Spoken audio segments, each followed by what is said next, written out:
نبينا محمد وعلى آله وصحبه أجمعين ومن تبعهم بإحسان إلى يوم الدين. السلام عليكم ورحمة الله تعالى وبركاته. Alhamdulillah, tayo ngayon nasa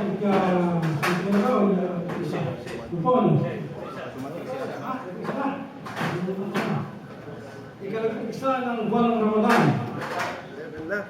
At pasalamat na Allah subhanahu wa ta'ala sa tayo ay pagpagulog ng araw nito sa ating pagdala sa ating tungkulin pag-ayuno ayon sa kanya sapagkat katulad ng ating lagi ng ginagawa sa ating mga lecture at ating mga bahagi ng kaalaman tungkol sa Islam. Malawag natin bakit na ang pag-ayuno ay isang dahilan upang ang alipin ng Allah subhanahu wa ta'ala ay magkamit ng maraming nagpapala, lalong-lalo na kung kanyang pag-ayuno ay gagawin na sa buwan ng Ramadan. At kabilang na sa mga liwag, ang kapalan ng mga kakami ay ang posibleng kapatawaran ng kanyang mga kasalanan. Kasi maraming tao ng kanyang pagpatuloy ng pinagin ng Rasul na si Muhammad sallallahu alaihi wasallam ayon sa kanya ay kanyang sinabi, "Man shama Ramadan imanan wa ihtisaban ghufira lahu ma taqaddama min dhanbihi." Sinabi ng Rasul ng Allah na sino man daw ang mag-ayuno sa buong buwan ng Ramadan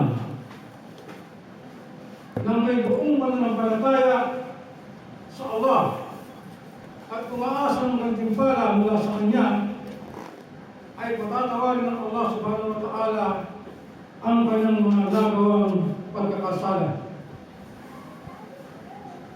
Subalit katulad ang ating nabanggit sa ating nakaraan ng mga paksa na binangan ko sa inyo na may ginalaman sa tinatawag na layunin kung bakit tayo nag-ayuno, na kung saan ay ulitin natin ang sinabi ng Allah, la'allakum tattaqun, upang kayo magkaroon ng gandang pagkatawag sa Allah subhanahu wa ta'ala.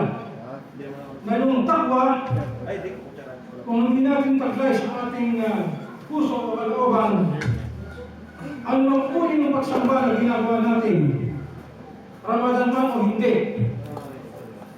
Kung hindi ginagawa lamang natin nang walang kaakibat na ganun na pagkatapos sa Allah subhanahu wa ta'ala, ang lahat ng mga ito ay walang saysay para sa atin. At maging ang buong Ramadan, ulitin natin, ay hindi natin pakikinabangan ng ganap kung ang pag-aayuno, kung ang pagdarasal, kung ang bibigyan mo ng kawang gawa sa buong buong Ramadan ay hindi mo ginawa dahil sa pagkatakot mo sa Allah subhanahu wa ta'ala o dahil sa pagkatakot ng takwa na tinatawag natin, sapagkat yun yung tamang layunin kung bakit tayo nag-aayuno sa buwan ng Ramadan.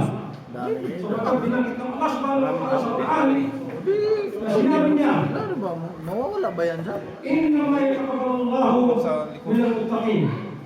Pagkahan daw na ang tinatanggap naman ng Allah ay yung nagbumula sa mga al-muttaqin, al-muttaqun, yung may takwa na sinasabi dito. So, yun yung dahil pagkakatayin na po. Sa ating naman paksa, kailangan din natin na so, magitan ng pagkatakot sa Allah subhanahu wa ta'ala ay bibigyan niya tayo ng kakayahan. Sus, meron pa O na yan. bibigyan niya tayo ng batayan. Bibigyan niya tayo ng batayan o ng saligan upang tayo lubos na makapagpasya ng mga tarungan para sa ating mga sarili o sa sinuman sa magitan ng tama at kamalian.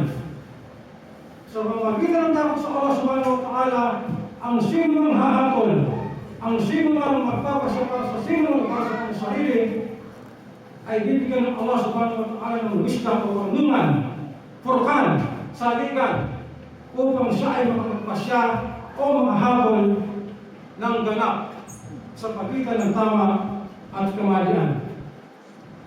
Ngayon naman mga kapatid ay nais kong ibahagi sa inyo ang ilan sa mga katangian na tinatawag na al-muttaqun o yung mga tao ng tinatawag natin na takwa.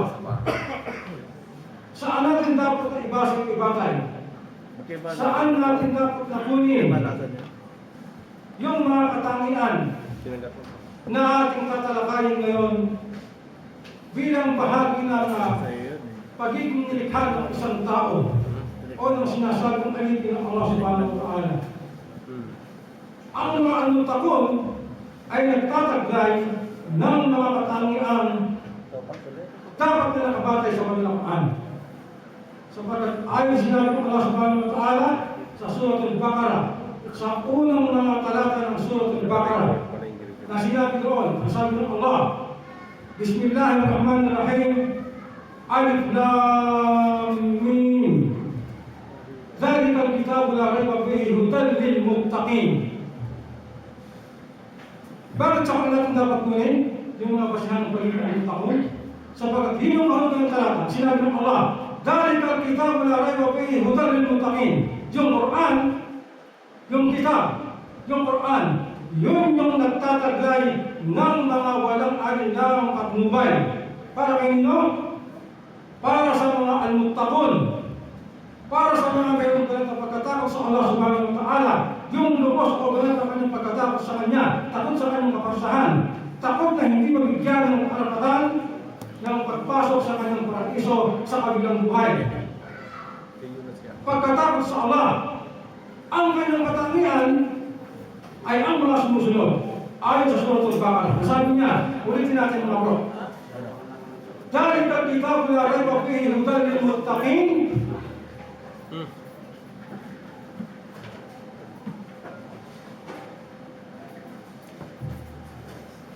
Alladhina yu'minuna bil ghaib.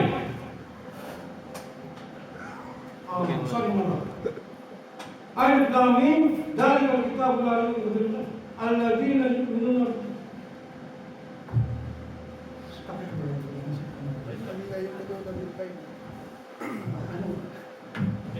Tagalogin mo na lang para maintindihan namin agad. Okay. Alam ko lang na isla ko ako.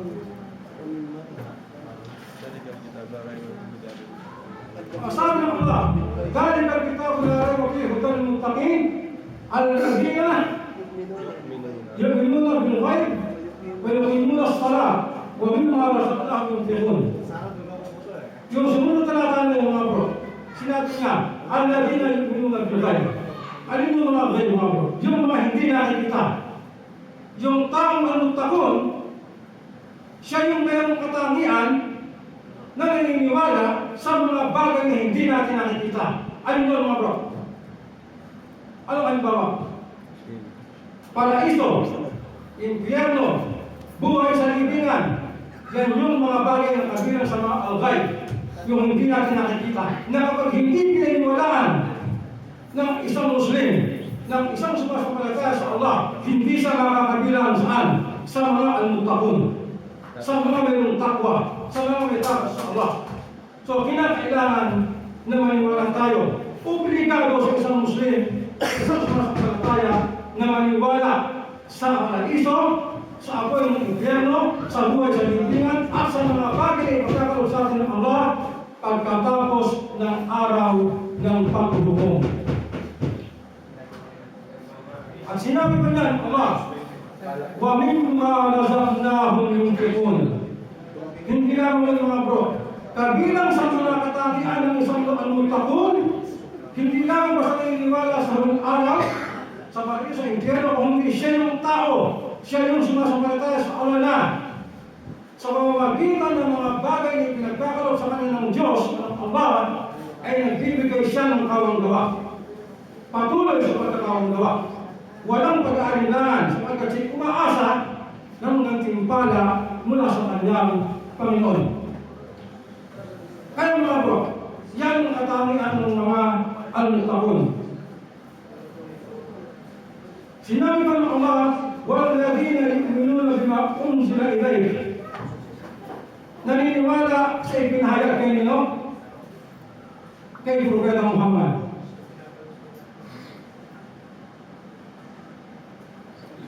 Sunod-sunod mga bro. Naniniwala sa sa hindi nakikita, naniniwala sa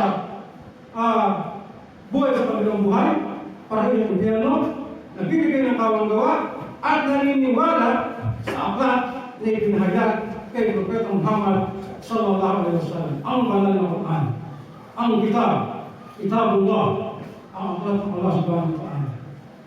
So, kabilang yun sa mga katangian ng mga almuttaqun. Kumakun sila ng public at sa mga ipinahayag na aklat sa mga nauna kay Propeta Muhammad sallallahu alaihi wasallam. Yung lahat ng revelasyon na ipinahayag sa mga propeta ng nauna kay Propeta Muhammad, dapat natin paniwalaan sapagkat kung hindi tayo maniniwala, mawawalan tayo sa mga katangian na kabilang sa mga katangian ng mga almuttaqun. Yung gumagawa ng AC. Pagkatapos sabi niya, وَفِي الْآخِرَةِ هُمْ يُوقِنُونَ. Nasa kabilang buhay, sa paraiso, pagkatapos ng pagtulong ay mayroong katiyakan. Tiyak siya, wala siyang pag-aalilangan. Yakin. Ang isang sumasampalataya sa Allah na iniwala sa mga hindi nakikita ay wala pagramang na maniwala sumampalataya na mayroong talagang kabilang buhay, na mayroong talagang paraiso sa impyerno. Obligado tayo ng mga bro, sapagkat kung hindi tayo maniniwala sa mga ito, ano ang saysay na maniwala tayo sa Allah subhanahu wa ta'ala? Ano ang silbi na nagsasabi tayong tayo sumasampalataya sa Diyos, pero masabay hindi nag-aalinlangan ka sa mga buhay? O kaya nag-aalinlangan ka sa mga ating mga biyaya pagkakas sa sa mga pag-aalinlangan, halimbawa. Kung kaya kung minsan, may mga Muslim na parang atubiling mag-ayuno, atubiling magkawang gawa, atubiling magsagawa ng mga pagsamba, sapagkat hindi siya ganap naniniwala na ang lahat ng mga ito ay mayroong gantimpala mula sa Allah sa kabilang buhay. Para bang naisip ako minsan na parang gano'n lang, parang napapagod ka lang, pero wala kang mga pala. So kung hindi tayo naniniwala nang may katiyakan na ang lahat ng mga itong ginagawang pagsamba natin ay mayroong gantimpala sa kabilang buhay, yakinan, kung hindi katiyak at mayroong kaalinlangan, katotohanan, may problema ka saan sa pananampalataya. At hindi ka makakabilang sa mga almuttaqun. So, magkakaroon tayo ng problema sa pagharap sa Allah subhanahu wa ta'ala. Sapagkat, paano natin makakabilang ito paano na sa Kanya? Paano natin ito pagsamba kung wala tayong ganap na pagkatapos sa Kanya? At ang pinakaulit mga bro, kabilang din dito yung siya yung napagtubayan ng Allah subhanahu wa ta'ala. Ang sabi ng Allah, ulay ka ala huwa ng huwag ng kahim. Ulay ka ala huwag ng rabihim. Sila yung mga nasa pagtubayan ng Allah subhanahu wa ta'ala. Pagtubayan ng Allah sa Kanya. Sapagkat siya lamang ang tunay na mayroong makayahang bigyan tayo ng pagtubayan.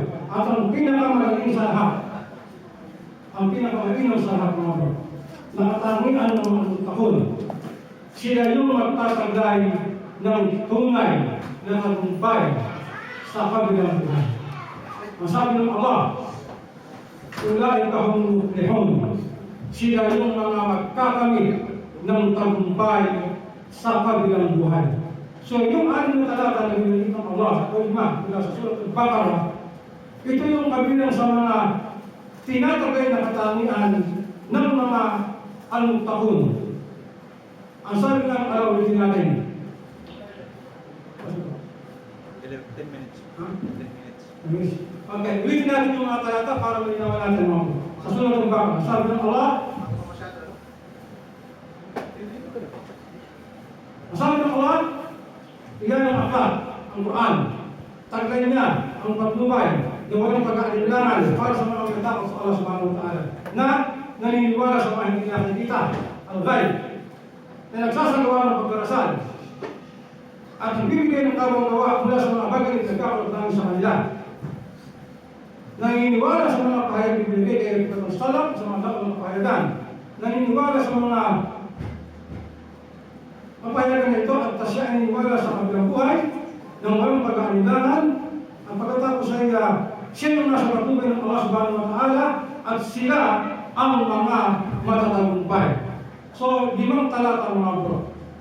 Dito natin maunawaan ang ilan sa mga katangian, ang ilan sa mga makakawin ng mga taong al-muttaqun. Na ayon sa talata, ng Allah subhanahu wa ta'ala, na isa lamang yung tatanggapin mula sa kanila yung mga pagsamba na kanilang ginagawa sa mundo ito na ginawa nila alam-alam sa Allah subhanahu sino man ang gumawa ng pagsamba ng hindi dahil sa pagkatapos sa Allah at tuhanan ng pinagkakita sa Kanya. Bilang maraming sa inyo lahat. Bakit awan ng hindi natin kainin. Assalamualaikum warahmatullahi wabarakatuh.